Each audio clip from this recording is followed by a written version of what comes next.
Hello class 11th, welcome to the easy eco class. So class, आज हम अपनी next book का 5th chapter start कर रहे हैं, जो कि है आपका मेजर्स ऑफ सेंट्रल टेंडेंसी। ये आपका स्टैटिस्टिक्स का चैप्टर 5th है। किसी किसी का हो सकता है चैप्टर 4th हो, तो आप देख लीजिएगा, लेकिन चैप्टर सेम ही है, मेजर्स ऑफ सेंट्रल टेंडेंसी। अब पहले ये समझ लीजिए, हमने अभी तक स्टैट्स में क्या पढ़ा हुआ है। हमने प्रेजेंटेशन ऑफ डाटा पढ़ लिया, हमने कलेक्शन ऑफ डाटा पढ़ लिया, हमने ऑर्गेनाइजेशन ऑफ डाटा पढ़ लिया। अब उस डाटा को कैसे उसका एवरेज निकालते हैं, कैसे उसको ग्राफ्स के थ्रू या नॉट ग्राफ्स के थ्रू तो हम ऑलरेडी पढ़ चुके हैं अपनी लास्ट जो हमने चैप्टर पढ़ा था। इसमें हम क्या एवरेज निकालना, मीन निकालना, मीडियन निकालना, मोड निकालना सीखेंगे। ठीक है, मीन मीडियन मोड, ये चैप्टर उस पर पूरा बेस्ड है। ठीक है, सबसे पहले इसमें टॉपिक जो है आपका वो है arithmetic mean. Arithmetic mean in simple way समझो, एवरेज निकालना, किसी भी चीज का एवरेज निकालना। ये जनरल पार्लेंस में मैं बोल रही हूँ। ठीक है, किसी भी चीज का एवरेज निकालना मतलब ये समझ लो वो अर्थमेटिक मीन है। ठीक, अब ये अर्थमेटिक मीन होता क्या है पहले वो समझ लो। The mean or the average is the sum of collection of numbers divided by the count of numbers in the collection। नहीं समझ में आया होगा, हिंदी में समझो। देखो क्या बोला गया है, जो मीन होता है हमारा, जो भी डाटा हमने कलेक्ट किया होता है उसको उसका सम डिवाइडेड बाय जितने डाटा है।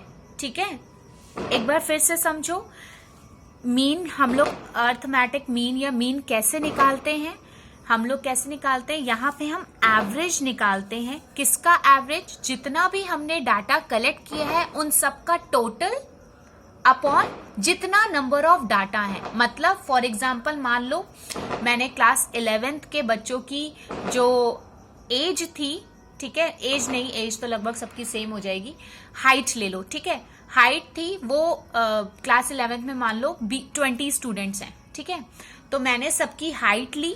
ठीक, सबकी अलग अलग हाइट होगी, सबकी हाइट ली, उनको सबको प्लस किया। मतलब मुझे एक अगर एवरेज निकालना है, मीन निकालना है, तो मैं कैसे निकालूंगी? उनकी हाइट को सबको प्लस किया, डिवाइड किससे कर दिया? 20 से, क्योंकि हमारे पास 20 स्टूडेंट्स थे। ठीक है, तो हमारा क्या निकलता है? हमारा मीन निकल के आता है।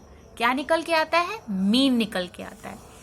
एक बार ये डेफिनेशन भी पढ़ लो। Defined as a sum of the values of all observation divided by number of observation. मतलब सबके जितनी भी ऑब्जर्वेशन है, ऑब्जर्वेशन मीन्स जो भी डाटा हमने कलेक्ट किया है उनका सबका सम डिवाइडेड बाय जितनी नंबर ऑफ डाटा था वो।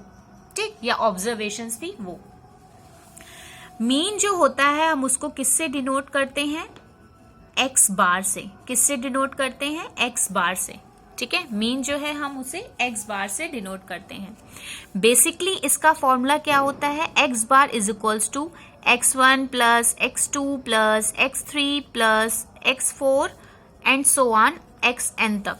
ठीक है, ठीक है, xn तक। अब आप लोग कहोगे ये xn क्या है?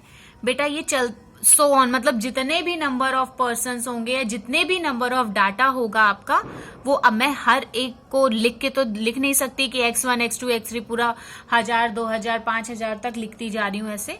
तो लास्ट में हम लोग सो ऑन करके xn लिख देते हैं। अपॉन, मैंने यहां बताया ना आपको, divided by number of observation. मतलब ये नंबर ऑफ ऑब्जर्वेशन, ये ऑब्जर्वेशन को डिनोट करता है। ठीक है, अपॉन n। समझ? ठीक है, ये आपका होता है फॉर्मूला। अब एक और तरीका होता है फॉर्मूला लिखने का। Mean is equals to summation of x upon n। ये जो सिग्मा है बेटा, इसको हम लोग समेशन बोलते हैं। क्या बोलते हैं? समेशन। मतलब जितने नंबर ऑफ ऑब्जर्वेशन है, ठीक है, x को यहाँ पे ऑब्जर्वेशन बोला गया है बेटा, जितने नंबर ऑफ ऑब्जर्वेशन है आपके अपॉन नंबर ऑफ ऑब्जर्वेशन, मतलब जितने भी हैं। अब एक बार इसको एग्जाम्पल से समझ लो।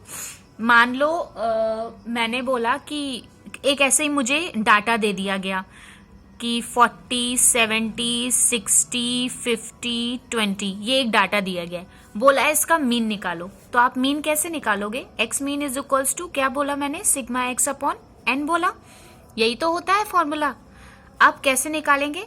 40 plus 70 plus 50 plus 60 plus 20 upon, ये कितने नंबर्स हैं, 1 2 3 4 5 अपॉन 5। ठीक, समझ में आया ना?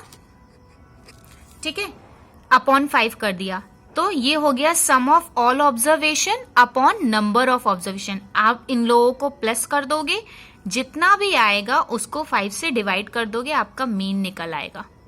समझ में आ गया मीन क्या होता है, अर्थमेटिक मीन क्या होता है, अर्थमेटिक मीन का फॉर्मूला क्या होता है और कैसे निकालते हैं, ये भी समझ में आ गया।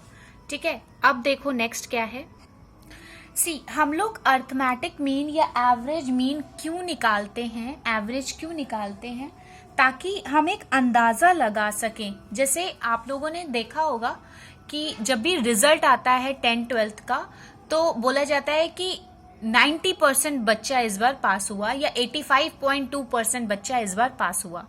तो वो लोग गिनते नहीं है कि कितने बच्चे पास हुए, वो एक एवरेज निकाल लेते हैं कि इतने बच्चे पास हुए हैं और इतने फेल हो गए हैं, तो वो एक एवरेज निकालते हैं। वो एक एक के पास जाके गिनते नहीं कि नहीं तुमने 10th किया या तुमने 12th किया है, हालांकि उनके पास रिकॉर्ड रहता है, बट हम एक एवरेज निकालने के लिए क्या करते हैं, मीन का यूज करते हैं। एक एवरेज निकालने के लिए किसका यूज करते हैं, मीन का यूज करते हैं। ठीक है, तो जो आप लोग ये पढ़ते हो कि इतने बच्चों ने पेपर दिया 82 पॉइंट, ऐसे परसेंटेज में आता ना, वो इस ऐसे ही निकाला जाता है। ठीक, समझ में आया? अब नेक्स्ट है आपका टाइप्स ऑफ अर्थमेटिक मीन।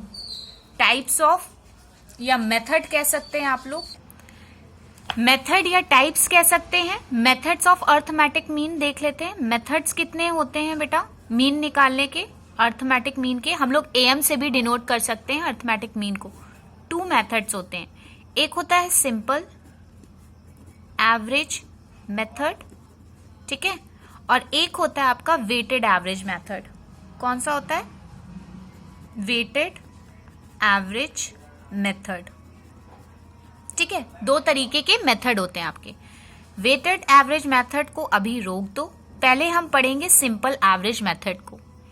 जो सिंपल एवरेज मेथड होता है बेटा, उसमें तीन तरीकों से वो किया जाता है।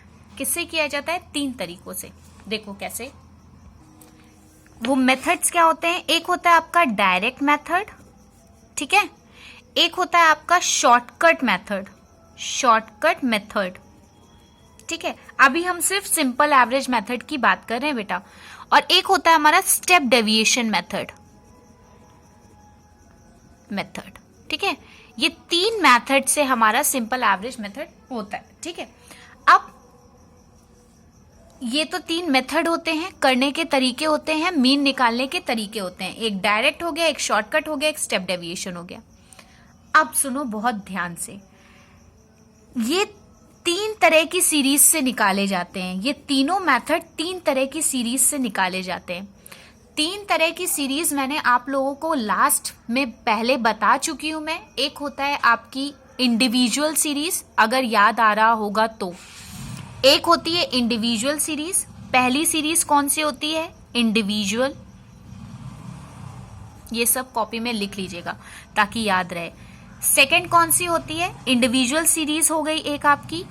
एक आपकी होती है डिस्क्रीट सीरीज। एक होती है आपकी डिस्क्रीट सीरीज। ये सब मैं बता चुकी हूं आपको जब मैं प्रेजेंटेशन ऑफ डाटा बता रही थी या कलेक्शन ऑफ डाटा बता रही थी, तब मैंने आपको बताया था थर्ड फोर्थ चैप्टर में। और एक होती है आपकी कॉन्टिन्यूअस सीरीज। कॉन्टिन्यूअस सीरीज फिर से बता दे रही हूं, इन तीनों सीरीज को समझ लो। इंडिविजुअल सीरीज में नॉर्मल हमको ऐसे दे रखा होता है, इंडिविजुअली नंबर्स डाटा दे रखा होता है, जैसे ये है आपका, ये इंडिविजुअल सीरीज है, ऐसे इंडिविजुअली डाटा दे दिया आपका, ये हो गई आपकी इंडिविजुअल सीरीज। ठीक, डिस्क्रीट सीरीज में हमें इसके साथ साथ फ्रीक्वेंसी दे रखी होती है। क्या दे रखी होती है? फ्रीक्वेंसी दे रखी होती है। मतलब डाटा तो होगा ही होगा, उसकी फ्रीक्वेंसी भी होगी। इंडिविजुअल में फ्रीक्वेंसी नहीं होती, नॉर्मल डाटा दिया होता है। डिस्क्रीट सीरीज में हमें फ्रीक्वेंसी दी होती है, और कॉन्टिन्यूअस सीरीज मैंने बताया था क्लास इंटरवल 0 से 1, 1 से 2, 2 से 3, ऐसे जो ये होते हैं, और इसके साथ साथ फ्रीक्वेंसी भी। समझ में आ गया तीनों सीरीज का? ठीक है, तो ये जो मैंने आप लोगों को मेथड बताए हैं, डायरेक्ट मेथड, शॉर्टकट मेथड और स्टेप डेविएशन मेथड, ये हम सारी सीरीज से करना सीखेंगे। ठीक है, ये हम सारी सीरीज से करना सीखेंगे। इसमें भी इंडिविजुअल, डिस्क्रीट और कॉन्टिन्यूअस, और इसमें भी इंडिविजुअल, डिस्क्रीट और कॉन्टिन्यूअस। ठीक है, ये तीनों मेथड सारी सीरीज से करना सीखेंगे, प्लस मतलब 9 मेथड्स हमें कुल मिला के सीखने पड़ेंगे कि 9 तरीके क्या होते हैं। इंडिविजुअल, डिस्क्रीट, कॉन्टिन्यूअस समझ में आ गया। इंडिविजुअल का तो आप लोगों को ऐसे ही समझ में आ गया होगा, ये नॉर्मल ऐसे ही निकालते हैं। डायरेक्ट मेथड जो होता है आपका, वो नॉर्मली ऐसे ही निकाला जाता है, summation of x upon n करके। ठीक है, ठीक है। सो बेटा अर्थमेटिक मीन अभी इतना ही रखते हैं। नेक्स्ट वीडियो में या नेक्स्ट क्लास में हम क्वेश्चंस करेंगे। ठीक है, हम समझेंगे कि शॉर्टकट मेथड कैसे करते हैं, स्टेप डेविएशन मेथड कैसे करते हैं, और डायरेक्ट मेथड कैसे करते हैं। वैसे तो डायरेक्ट आपको इंडिविजुअल से मैंने बता ही दिया है, डिस्क्रीट और कॉन्टिन्यूअस बचा है। इंडिविजुअल से ऐसे हो जाता है बेटा नॉर्मल, ये नॉर्मल होता है, पूछा भी नहीं जाता। मेन होता है आपका शॉर्टकट मेथड और स्टेप डेविएशन मेथड। ठीक है, डिस्क्रीट और कंटिन्यूअस से हम नेक्स्ट वीडियो में पढ़ेंगे डायरेक्ट मेथड। इंडिविजुअल हमें पता लग गया है कि उसमें नॉर्मल फॉर्मूला होता है x बार यानी mean is equals to sigma x upon n। ठीक है, डिस्क्रीट और कंटिन्यूअस नेक्स्ट क्लास में पढ़ेंगे। Thank you class.